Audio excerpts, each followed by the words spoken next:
Distinguished Vice President Lin, Distinguished Consul General Shea, ladies and gentlemen, I would like to thank Chicago Society for inviting me back to Chicago. And it's a great honor and also a great pleasure. It's a pleasure not only because I'm a graduate of the University of Chicago. It's a pleasure, but also because I'm a resident of the International House for 4 years. From the first day I arrived in Chicago until the last day I graduated, I left Chicago.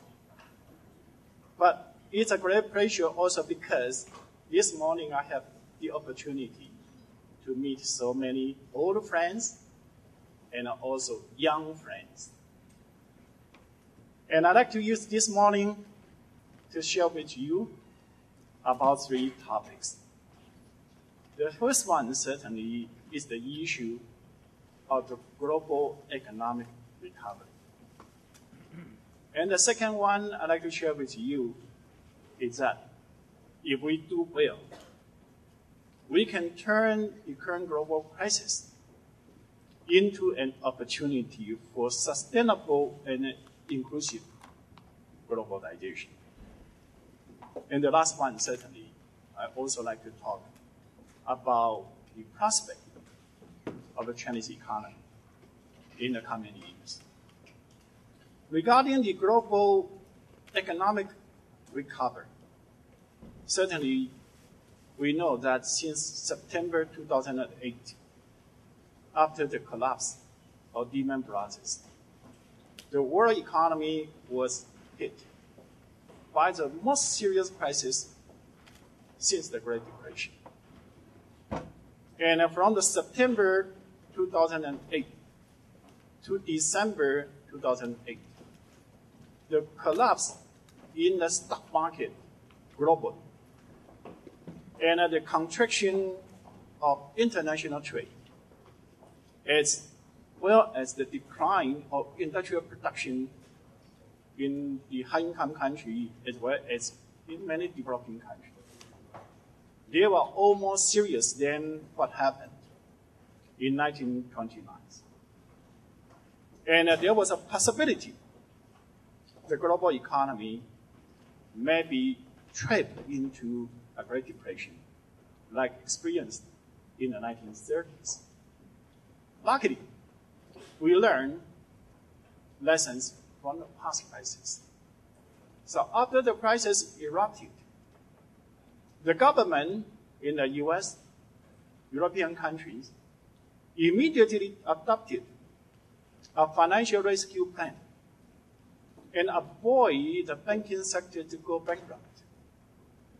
And that was a very important reason today we started to see the global recovery. In addition to that, the major country immediately at the end of 2008 held the G20 meetings summit and pledged all the countries, no matter how difficult it was in the domestic economy, they will continue to uphold the principle of the free trade. And I think that is another reason we avoid the worst scenario. In addition to that, all the countries pledged to adopt fiscal stimulus. And because of that, the countries in emerging markets started to see the recovery in the second quarters of 2009. And in the high-income country, the recovery started to appear in the third quarters or the fourth quarters of 2009. And the recovery, I like to say, was stronger than expected. And according to our forecast at the World Bank, last year, certainly the global economy had a contraction of 2.1%. But this year, the global economy is likely to have a positive growth rate of 3.1%. And in the high-income country, 2009, the decline in the GDP was 3.3%. But this year, it's likely to be 2.2% of positive growth. And the developing country is doing better. Last year, the GDP growth rate was 1.6%. And this year, it's likely to reach about 6% growth rate. And those signs are encouraging. However, I'd like to say, the foundation of the recovery is still very fragile. And it's very fragile because the root of the problem has changed from the financial sectors to the real economy, specifically the large excess capacity in the high-income country, as well as in many developing countries. In spite of very rapid and robust recovery, as I just indicated, the statistical figures show in the high-income country, the excess capacity is still ranged between 10% to 15% compared to the normal production. That means that currently the capacity utilization rate in high-income country is between 65% to 70% of the capacities. And the normal capacity utilization rate should be reached about 80% or beyond. With such a high underutilization of capacity, there are going to be some kind of vicious cycles. Because with high excess capacity, that means unemployment rate is going to maintain at a very high level. For example, in the US, currently the unemployment rate is about 9.8%. And in the European country, it's around 10 or even higher. And with such a high unemployment rate, certainly the consumer confidence will be weak. Consumption demand will not be very robust. Not only high excess capacity will affect the consumption, it will also make it hard to find good investment opportunities. Without good investment opportunities, even currently, the interest rate is very low, but private sectors will not have incentive to bother to make investment. So we can expect the investment demand will continue to be very sluggish. And for any country, domestic consumption and investment are the two most important components of the domestic economy. If they are all very sluggish, that means the economic growth rate is going to have some kind of downward pressure. With that, GDP growth rate, although we indicate might have a recovery, but it cannot return to the dynamic growth before the crisis. And under the kind of situation, not only the GDP growth rate will be affected, the financial sectors will continue to be very weak. Because with large excess capacity, that means a lot of the loans to the manufacturing sectors are likely to turn into non-performing loans because the poor profitability of the industrial sectors. And this kind of excess capacity exists not only in the manufacturing sectors, but also in the real estate, both housing and commercial buildings. And so quite a number of them may also turn into bad assets. And so we can expect some kind of financial stress will appear here or there. Last year, according to the statistics, 120 banks in the US go under. And according to FDIC, this year, about 702 banks are in danger. So, financial sector's stability will still a big issue. Not only in the domestic financial sectors, some kind of sovereign debt crisis, as we observe in Greece now, may also occur in Greece, in other European or high-debt countries. This is because with a high debt ratio in those countries and in anticipation of slow growth, and a capital flow will be restrained.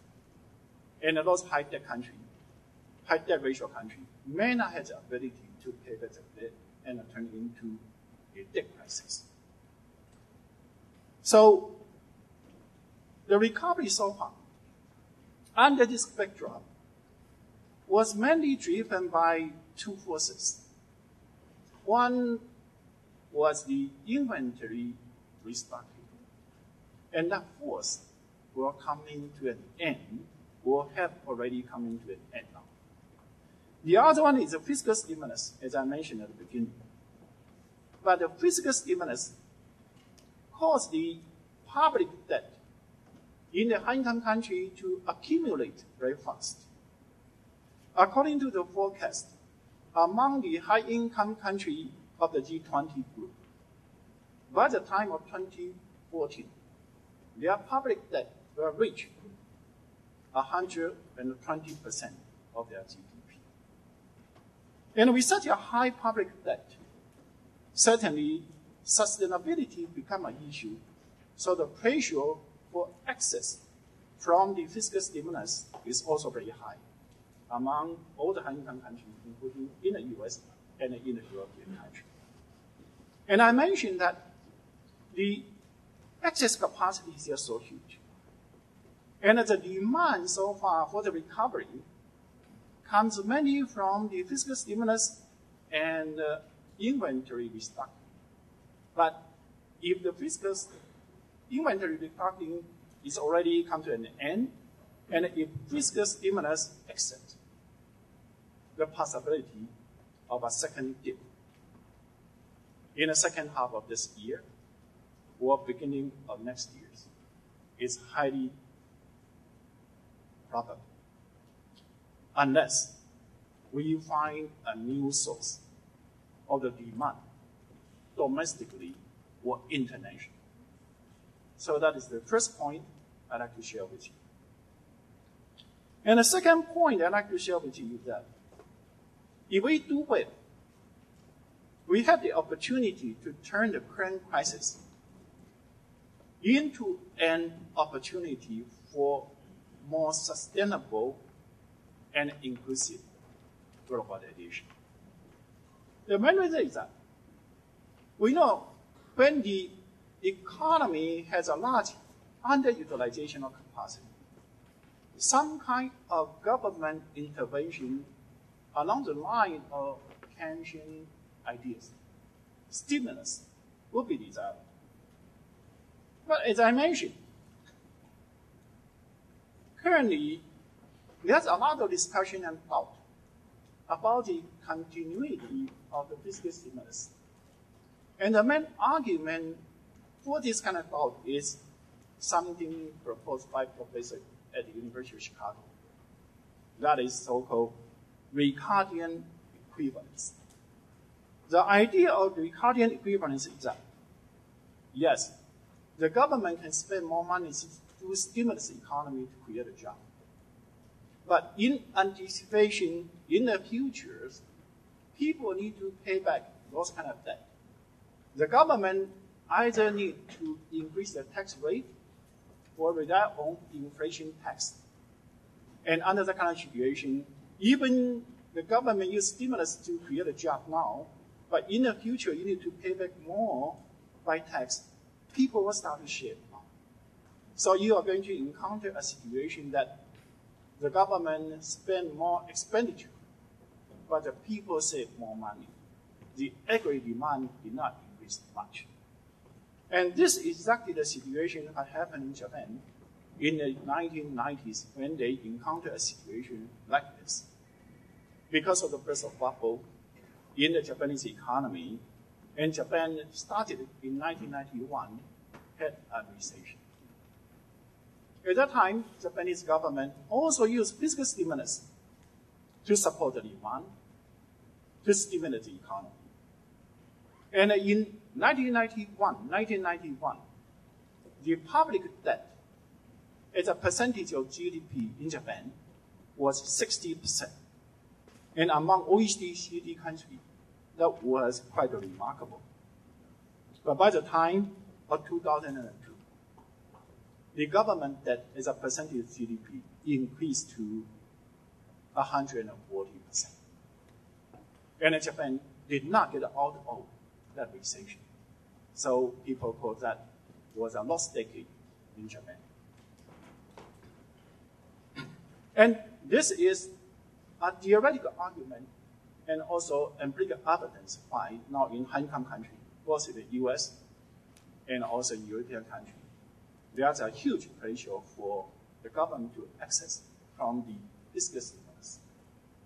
But if access from fiscal stimulus without addressing the huge underutilization of capacity, then we may encounter the second year. Here I'd like to say, Ricardian equivalence is just one possibility. And whether that will occur or not very much depends on how the government spends the money. If the government spends the money without increased productivity, then certainly in the futures, people need to pay back exactly the same amount as the government spent. And under that kind of situation, Ricardian equivalence will occur. But if the government uses the money to make a productivity enhancing type of investment, in the future, productivity increase, growth rate will be increased, and the government revenue can also increase, and it can use the increased revenue to pay back the debt. And under that kind of situation, Ricardian equivalence does not have to be there. And I'd like to say, the fiscal stimulus in Japan in the 1990s, and the fiscal stimulus in many high-income countries may not increase the productivity, and that is the issue. In the 1990s, I have a friend in Japan, and he told me that the apartment, the row in front of his apartment, was dig out and paid, dig out and paid 6 times in 4 years, because the Japanese government applied this fiscal stimulus to support the demand. But certainly, no kind of activity will not increase activity. But we do have some other evidence or experiences that show the otherwise. In 1998, when the East Asian financial crisis occurred, China encounters a situation very similar to ours. And starting from 1998, Chinese government also adopted a fiscal stimulus, but most of the fund was used to make investment in the infrastructure, which was the bottleneck of the growth in China. For example, in 1997, the highway system in China was only 4,700 kilometers. And you know the size of China is similar to the size of the US. And 4,700 compared to 80,000 kilometers highway in the US, it was just a peanut. It was a bottleneck of the growth in China. And within those 5 years, between 1998 and 2002, Chinese government used those fiscal stimulus to expand highway system, port facility, and so on. And by the end of 2002, the highway system in China increased to 25,100 kilometers, increased 5 times. With those 5 times increase in the highway system, the bottleneck in the transportation in China was reduced, and the growth potential in China was enhanced. The statistics show between 1979 and 2002, the annual growth rate in China was 9.6%. And at that time, there was a lot of debate in China and outside China whether it was possible for China to continue to maintain those kind of 9+% growth rate continuously for another decade or so. And the consensus at the time was it was impossible for China to have those kind of 9+% growth rate anymore, because even Japan and the four small dragons, during their best performing periods, they only maintained 8 to 10% growth rate for 20 years. And by the end of 2002, China already maintained those kind of growth rate for 22 years. So people thought it was impossible for China to continue to have those kind of growth rate. But in fact, just the opposite. Between 2003 to 2008, the annual growth rate in China was 10.8%, 1.2% higher than the 9.6% growth rate. Because of the growth rate was enhanced, certainly the government revenue increased and the GDP in China enlarged. So as a result, the government debt as a percentage of GDP declined. From 1997 to 2002, the government debt as a percentage of GDP increased from around 20% to around 35%. And by the time of 2008, the government debt as a percentage of GDP reduced down to 20% again. And during this period of time, China did not have a high inflation. And during this period of time, the Chinese government did not increase the tax rate. In effect, the tax rate was reduced to the farmer and also in the business sectors. So this means what? Under current global situation, the way out of this huge underutilization of capacity, the way out of the possible vicious cycles, is to find good opportunity for making investment. And where are the good opportunity for making productivity enhancing type of investment? There may be 2 areas. One is the green economy. We know environmental issue, the global climate change issue, or the issue may threaten the sustainability of global economy in the future. And we need to go into energy efficiency, low carbon growth in the future in order to make our world can be sustained. And those kind of investment, we need to make either now or in the future. Certainly, it's better to make it now. Because if you make those kind of investment now, not only you can generate the demand now, but you also pave a foundation for sustainable growth in the future. And secondly, is the infrastructure investment.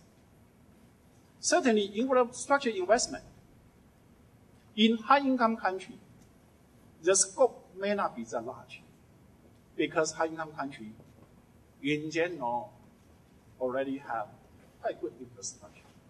So that's the reason why in Japan, my friend told me, in 4 years, the road in front of his apartment was dig out and paved 6 times. But if we go to a developing country, middle-income country, including China, in Latin America country, South Asia country, African country, they have a lot of bottlenecks in their infrastructure. And if we can find an opportunity to make investment in those areas, in the short run, they can create a demand because we are in a global economy. In the long run, they can have higher growth potential. And with higher growth in the future, they can pay back the debt today. And we can get out of the Ricardian dividends. And that is a potential. But there's some kind of constraint. I think in a high-income country, funding is not an issue. Because a high-income country, the currency is a hard currency. You can always monetize your debt. But in a high-income country, the constraint is the productivity-enhancing type of investment. I mentioned green economy is one potential. But green economy alone will not be enough for the high-income country to get out of current large underutilization of capacities. And regarding the developing country, the developing countries certainly will have the opportunity in the growth in the green economy. But more important, the developing country have a lot of opportunity in the infrastructure type of project. But developing country, except for a few like China, or to some extent India, or Brazil, most of them are constrained by their fiscal position domestically and their foreign reserve position externally. So under this kind of situation, I think there is an opportunity for global cooperation. If the high-income country and reserve-rich country like China and oil-exporting country can find a mechanism to channel their financial resources to make an investment in the infrastructure, in the green economy, in the developing country. It will be a win-win situation for the high-income country. Certainly, it's also a win-win situation for the developing country. And if those kind of arrangements can be made, we can get out of the current global crisis. And we can have a more inclusive global economy in the future. In that spirit, the World Bank recently increased the capital base. So the World Bank will have the ability to support more infrastructure projects in the developing country that certainly contribute this goal. The World Bank private sector arm, International Financial Corporation, recently also introduced a 600 million asset management fund contributed by sovereign fund. And that fund will be used to make infrastructure investment in the developing country. But I think that capital increase in the World Bank, other regional development bank, and the asset management fund I just mentioned is not sufficient. We need to have more innovation. I know today there are quite a number of participants coming from the financial space.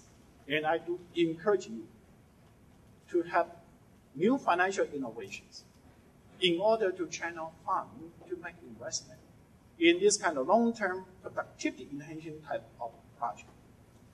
Because those kind of projects is long-term and productivity enhancing. Its return will be quite secure if you will manage it. And especially, currently, the equity market and so in the global system is very risky. So turning into that direction is one direction I really encourage you to think.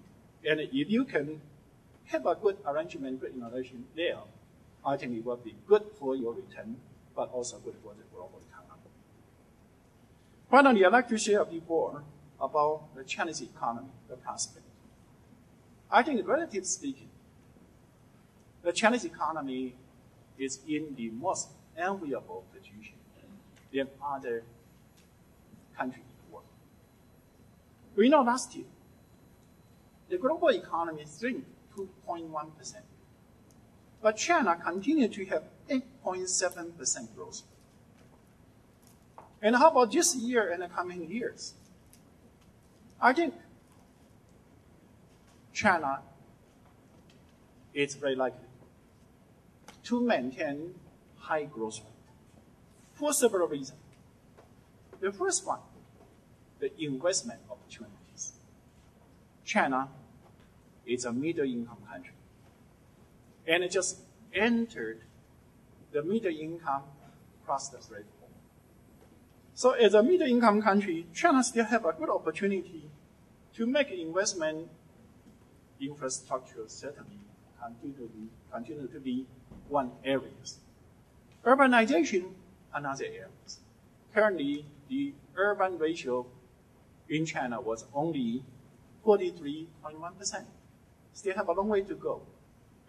And also, as a middle-income country, China even has some excess capacity in the current industries.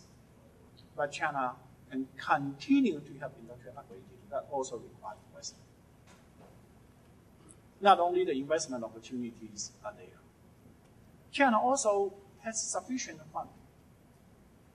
In the government side, the fiscal deficit, the public debt, as a percentage of GDP, is only about 23-24%, among the lowest in the whole world.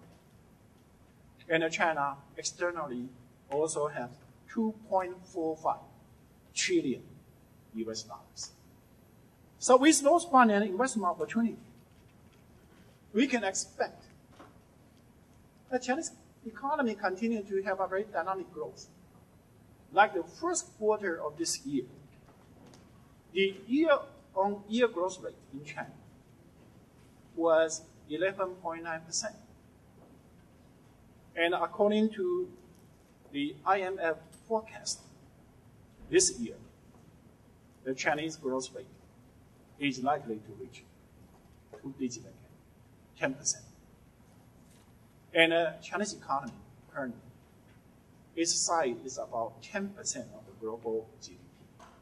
So with 10% growth rate in China, that means China will contribute to 1 percentage point of the global GDP growth. Certainly, that will create a lot of opportunity for people like you here. And certainly, that will also be a good news for many countries with trade, economic, financial relations with China. Thank you very much.